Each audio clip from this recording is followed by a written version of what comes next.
Good morning, सुप्रभात, वंदे मातरम विद्यार्थी मित्रों। मैं आनंद सर अपने YouTube channel make account easy with Anand sir में आपका हार्दिक स्वागत करता हूं। दोस्तों, आपको पता ही है कि मेरे इस चैनल के माध्यम से मैं आपको अकाउंट और स्टेट ये दोनों सब्जेक्ट के वीडियो आपके लिए बनाता रहता हूं। पिछले काफ़ी समय से मैंने मेरे चैनल के माध्यम से कोई वीडियो नहीं बनाया है।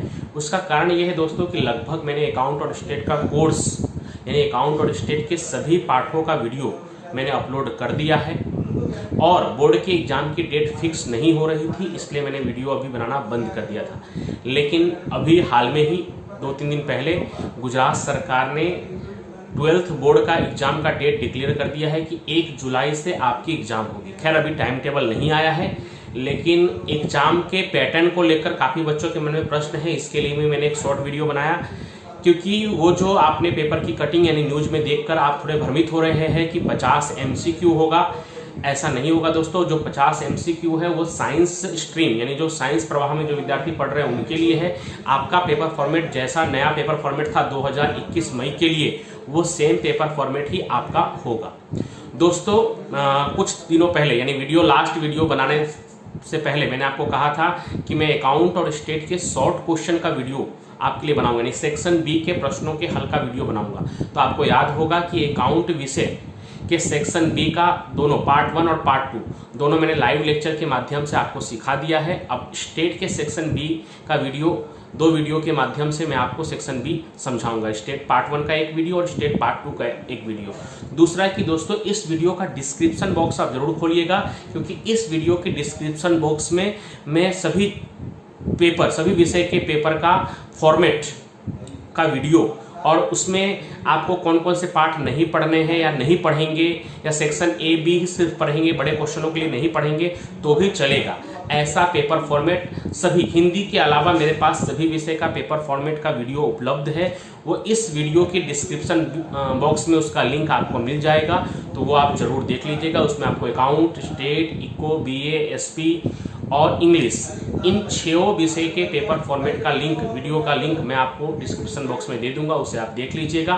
तो चलिए हम शुरू करते हैं। स्टेट पार्ट 1 के सेक्शन बी के प्रश्नों का उत्तर मैं आपके सामने आज लेकर आया हूं। तो सबसे पहले पार्ट 1 सेक्शन बी, उसका पहला प्रश्न, मूल्य सापेक्ष अर्थात क्या? तो भिन्न भिन्न समय के मूल्य में परिवर्तन दर्शाता है। भिन्न भिन्न समय के मूल्यों में जो परिवर्तन होता है उसे ही हम सापेक्ष परिवर्तन या मूल्य सापेक्ष कहते हैं। भिन्न भिन्न समय के मूल्य में जो परिवर्तन होता है उसे ही हम मूल्य सापेक्ष या सापेक्ष परिवर्तन कहते हैं। दूसरा प्रश्न है, चल राशि में वो भिन्न समय पर होता परिवर्तन की तुलना के लिए कौन सी विधि का उपयोग अधिक अनुकूल है?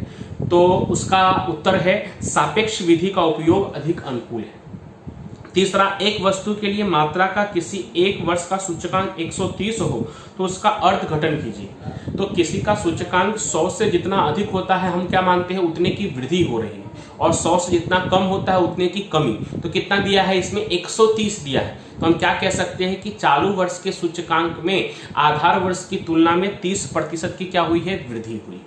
ठीक है। उसके बाद चौथा प्रश्न है दोस्तों, आधार वर्ष अर्थात क्या? तो आधार वर्ष यानी भूतकाल के किसी निश्चित वर्ष को आधार वर्ष कहते हैं, बेस ईयर, इंग्लिश में बेस ईयर कहते हैं। आधार वर्ष की परिभाषा क्या है? तो भूतकाल के किसी निश्चित वर्ष को हम आधार वर्ष कहते हैं जिसमें कोई बड़े परिवर्तन देखने को न मिलते हो। यानी अगर विस्तृत व्याख्या कहूं तो सूचकांक के अध्ययन में वस्तुओं के मूल्य में होने वाले परिवर्तन को किसी निश्चित वर्ष के उन्हीं वस्तुओं के मूल्य के साथ तुलना की जाती है। भूतकाल के इस निश्चित वर्ष को हम आधार वर्ष कहते हैं। खाली आप सिर्फ इतना भी लिखेंगे भूतकाल के निश्चित वर्ष को आधार वर्ष कहते हैं या स्थिर वर्ष को आधार वर्ष कहते हैं तो भी चलेगा। पारंपरिक आधार के सूचकांक का अचल आधार के सूचकांक में रूपांतर करने का सूत्र लिखिए। तो अचल आधार का सूचकांक बराबर चालू वर्ष का पारंपरिक सूचकांक गुणे गत वर्ष का अचल सूचकांक बटे में 100। उसके बाद है, सूचकांक की परिभाषा दीजिए। किसी निश्चित समय के सापेक्ष में वर्तमान समय में किसी चल राशि के मूल्य में होने वाले प्रतिशत परिवर्तन को क्या कहते हैं? सूचकांक कहते हैं। या तो मैं दूसरी भी परिभाषा आपको एक बता रहा हूं, किसी भी चल राशि से संकलित चल राशि का चालू वर्ष के मूल्य में उसके आधार वर्ष के मूल्य की तुलना में होने वाले प्रतिशत परिवर्तन को हम क्या कहते हैं? सूचकांक कहते हैं। फिर से एक बार रिपीट कर रहा हूं, किसी भी वस्तु से संकलित चल राशि के चालू वर्ष के मूल्य में, कौन से वर्ष के मूल्य में? चालू वर्ष के मूल्य में, किसकी तुलना में? आधार वर्ष की तुलना में। और कैसा परिवर्तन? प्रतिशत परिवर्तन। किसी वस्तु से संकलित चल राशि के कौन से वर्ष के मूल्य में, चालू वर्ष के मूल्य में, किसकी तुलना में, आधार वर्ष की तुलना में होने वाले प्रतिशत परिवर्तन को हम सूचकांक कहते हैं। आगे है जीवन निर्वाह लागत सूचकांक की परिभाषा दीजिए। समाज के किसी एक निश्चित वर्ग के लोगों का किसी एक समय के जीवन निर्वाह लागत में आधार वर्ष के व्यय की तुलना में अनुपातिक प्रतिशतता में होने वाले परिवर्तन को जीवन निर्वाह का सूचकांक कहते हैं। अगर कहीं पे आपको स्पीड थोड़ी ज्यादा लगे तो आप उसको पॉज करके या रिपीट करके वापस सुन लीजिएगा। उसके बाद है भार अर्थात क्या, वस्तुओं का उनके महत्व के अनुपात में अग्रिमता का जो अंक निश्चित किया जाता है उसे भार कहते हैं। वस्तुओं का उनके महत्व के अनुपात में अग्रिमता का जो अंक निश्चित किया जाता है उसे ही हम क्या कहते हैं, भार कहते हैं। उसके बाद है गर्भित भार किसे कहते हैं, तो इस विधि के अनुसार वस्तुओं का चुनाव करते समय जिन वस्तुओं की अग्रिमता अधिक हो उसकी अधिक जातियां चुनी जाती है और जिन वस्तुओं की अग्रिमता कम हो उसकी कम जातियां चुनी जाती है, उसे हम गर्भित भार कहते हैं। सूचकांक के महत्वपूर्ण परीक्षणों के नाम दीजिए। तो सूचकांक के महत्वपूर्ण परीक्षणों में दो महत्वपूर्ण परीक्षण है उसके, समय व्युत्क्रम परीक्षण जिसको इंग्लिश में कहते हैं टाइम रिजर्वल टेस्ट, और दूसरा है त्वत्व व्युत्क्रमण परीक्षण जिसको कहते हैं फैक्टर रिजर्वल टेस्ट। ठीक है। उसके बाद है 11वां प्रश्न, परंपरित आधार की विधि से सूचकांक अर्थात क्या। परंपरागत आधार वर्ष में परिवर्तन होता है इसलिए इस विधि को परंपरित आधार की विधि कहते हैं और इससे जो हम सूचकांक कहते हैं उसे हम कहते हैं परंपरित आधार की विधि से प्राप्त सूचकांक। 12वां प्रश्न है, तेल के मूल्य का सूचकांक 500 है, यह विधान सत्य है या असत्य, यह बताइए। यदि असत्य है तो सुधार कर दीजिए। तो यह विधान असत्य है, तेल के मूल्य का सूचकांक 500 है, उसमें लिखा है रुपए 500 है, मेरे बोलने में मिस्टेक हुई थी। प्रश्न में क्या लिखा है, तेल के मूल्य का सूचकांक रुपए 500 है और फिर पूछा है कि यह विधान सत्य है कि असत्य, और असत्य है तो सुधार कर लिखिए। तो यह विधान असत्य है, तेल के मूल्य का सूचकांक 500 है, रुपए नहीं लिखना है क्योंकि सूचकांक जो है वो इकाई से मुक्त है, उसमें रुपया, सेंटीमीटर, मीटर, किलोग्राम, ग्राम, लाख, करोड़ ऐसा कुछ भी नहीं होता। इकाई से मुक्त माप है सूचकांक, इसलिए रुपए का उपयोग नहीं होगा या दूसरा भी कोई इकाई का उपयोग नहीं होगा। उसके बाद 13वां है, मुद्रास्फीति की दर ज्ञात करने के लिए कौन सा सूचकांक उपयोग होता है। मुद्रास्फीति ज्ञात करने का सूत्र लिखिए। तो थोक मूल्य का सूचकांक से मुद्रास्फीति की दर ज्ञात की जाती है, यानी मुद्रास्फीति का दर ज्ञात करने के लिए थोक मूल्य के सूचकांक का उपयोग होता है। सूत्र है, मुद्रास्फीति का दर बराबर चालू वर्ष का थोक मूल्य का सूचकांक माइनस गत वर्ष के थोक मूल्य का सूचकांक बटे में गत वर्ष के थोक मूल्य का सूचकांक गुणे 100। उसके बाद 14वां प्रश्न है, भारत में महंगाई भत्ता की दर ज्ञात करने के लिए कौन से सूचकांक का उपयोग किया जाता है। तो भारत में महंगाई भत्ता का दर ज्ञात करने के लिए जीवन निर्वाह खर्च के सूचकांक का उपयोग किया जाता है। उसके बाद 15वां है, अचल आधार की विधि और परंपरित आधार की विधि के बीच मुख्य अंतर क्या है। तो अचल आधार की विधि में प्रत्येक वर्ष के लिए आधार वर्ष एक समान रहता है। अचल आधार की विधि में प्रत्येक वर्ष के लिए आधार वर्ष एक समान रहता है, जबकि परंपरित आधार की विधि में प्रत्येक वर्ष के लिए आधार वर्ष बदलता रहता है। आधार वर्ष क्या होता रहता है, बदलता रहता है। उसके बाद क्या है 16वां, कौन सी विधि में आधार वर्ष प्रत्येक वर्ष में बदलता रहता है। तो अभी हमने जवाब देखा, परंपरित आधार की विधि में आधार वर्ष प्रति वर्ष बदलता रहता है। सूचकांक की रचना में कौन सी औसत प्रचलित है। तो भारित माध्य यह सूचकांक की रचना में सबसे प्रचलित है। सूचकांक की गणना में आधार वर्ष कैसा होना चाहिए।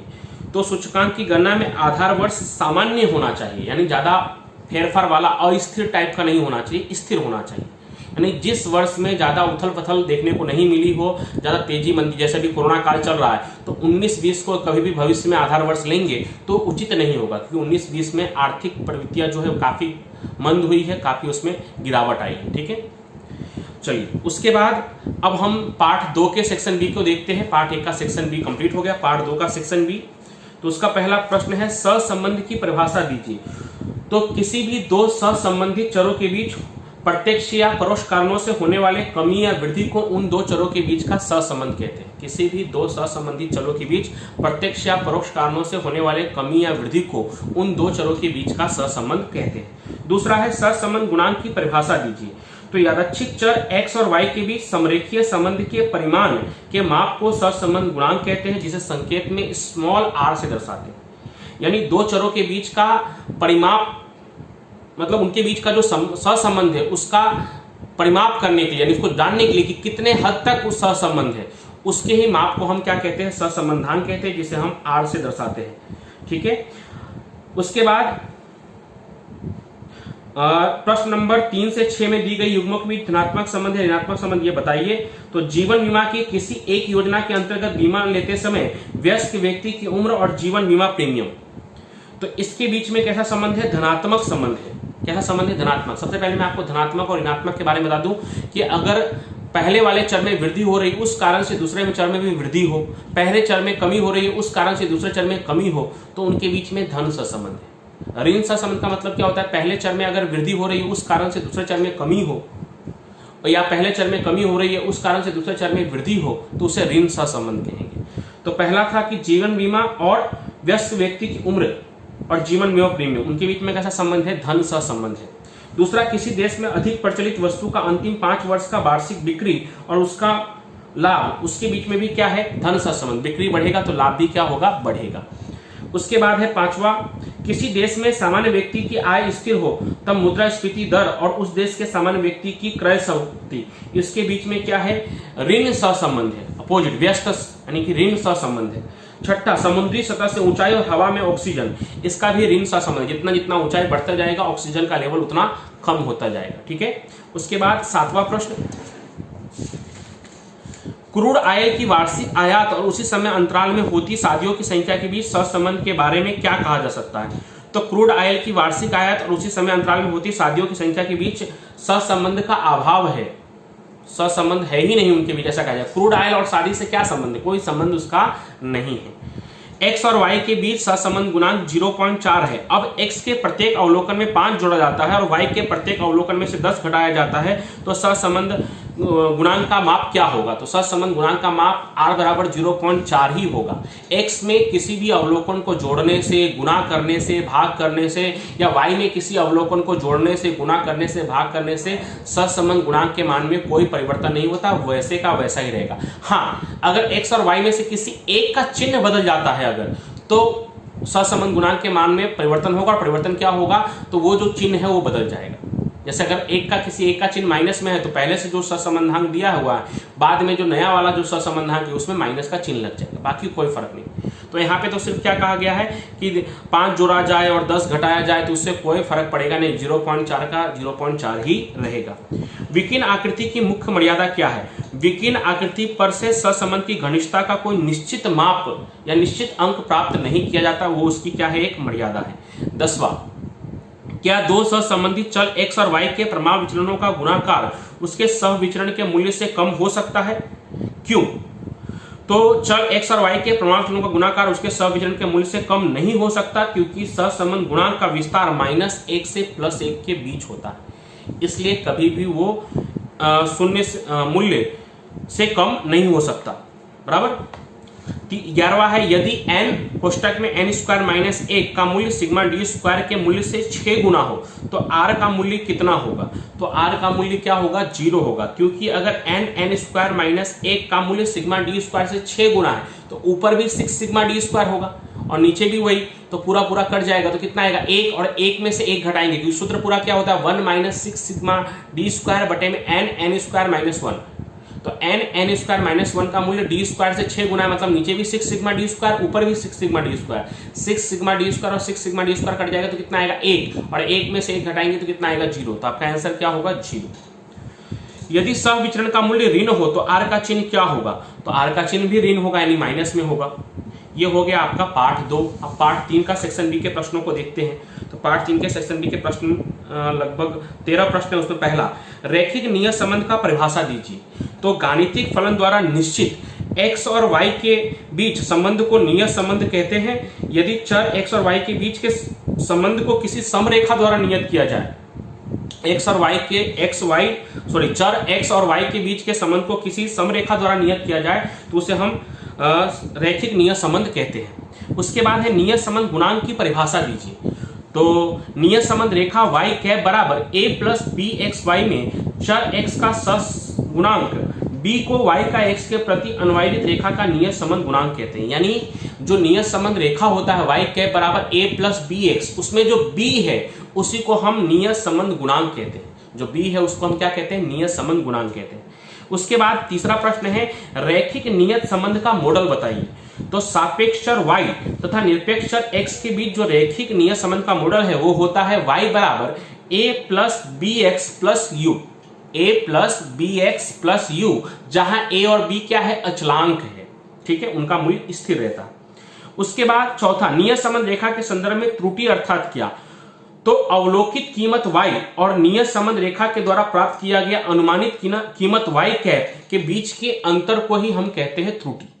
जो अवलोकित कीमत यानी जो कीमत पहले से दिया होता है y का, वो उसे कहते हैं अवलोकित कीमत। अवलोकित कीमत y और अपेक्षित कीमत y कैप के बीच के अंतर को हम त्रुटि कहते हैं, जिसे संकेत में हम e से दर्शाते हैं, जिसका फॉर्मूला होता है e बराबर y माइनस y कैप।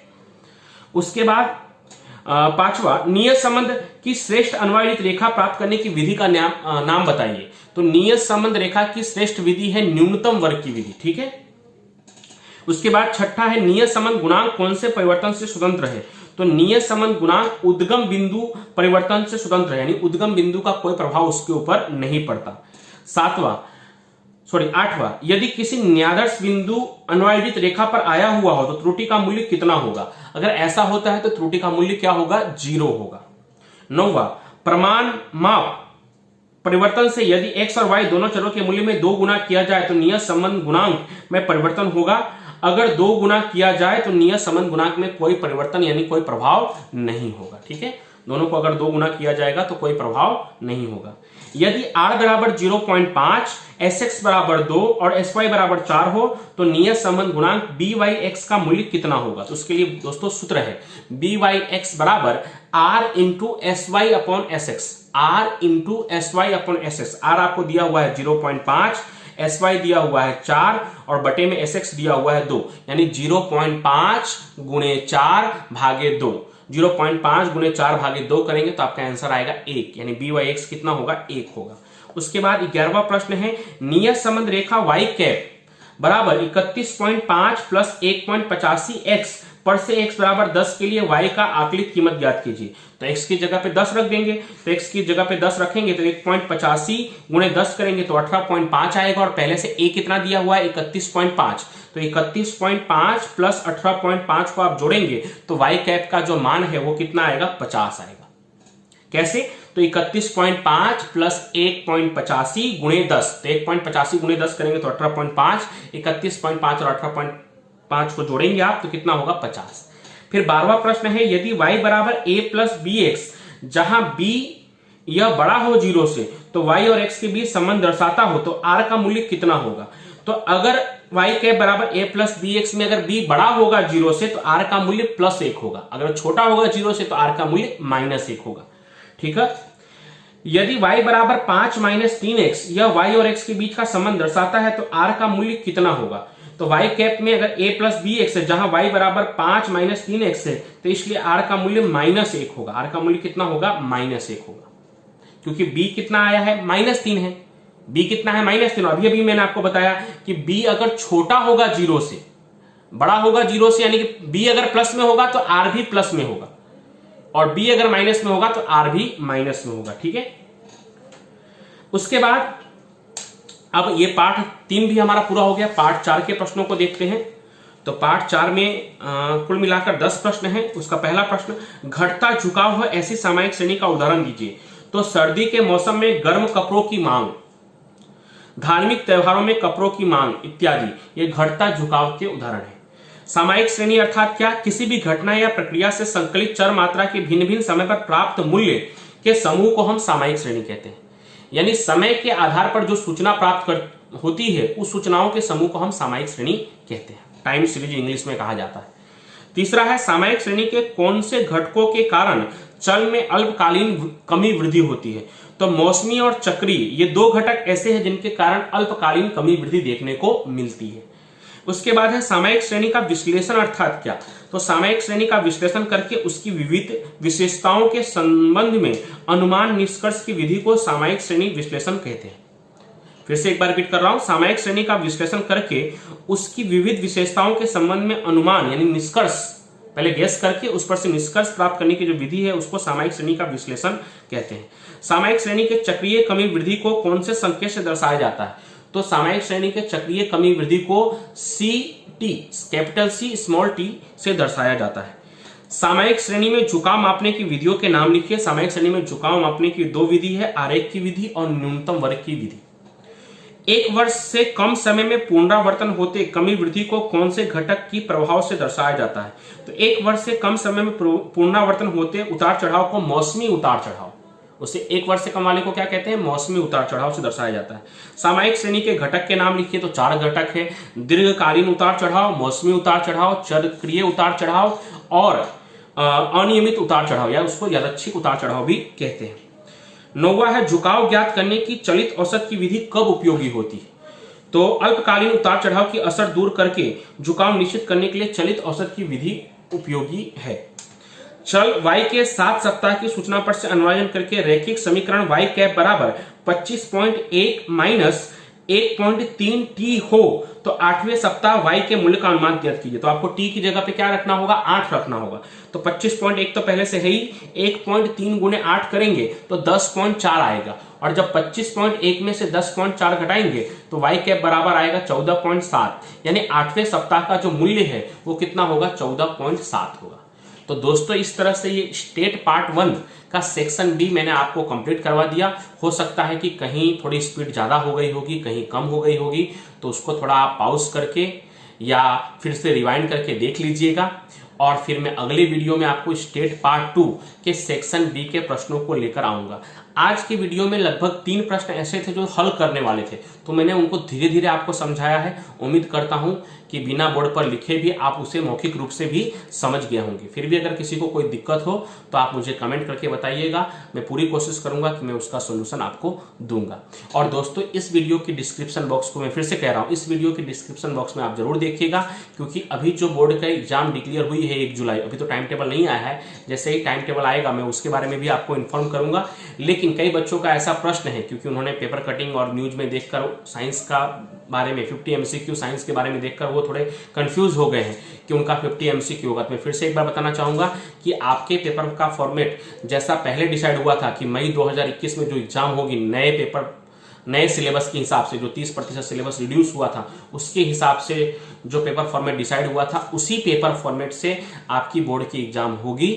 और सभी विषय, हिंदी के अलावा लगभग 6 विषय के पेपर फॉर्मेट का वीडियो और उसमें कौन कौन से पाठ महत्वपूर्ण है, कौन कौन से पाठ में हम सिर्फ सेक्शन ए भी पढ़ेंगे तो भी चलेगा, इन सब का वीडियो का लिंक आज के डिस्क्रिप्शन बॉक्स में रख रहा हूं। तो आप चाहे तो आप उसे भी देख सकते हैं। वीडियो को लाइक करिए, अगर अभी तक भी आपने चैनल को सब्सक्राइब नहीं किया होगा तो चैनल को सब्सक्राइब कीजिए। अब आपका टाइम टेबल आ गया तो मैं रेगुलर आपको वीडियो अपलोड करते रहूंगा और आप उसका फायदा ले सकेंगे। Thank you so much. Vande Mataram.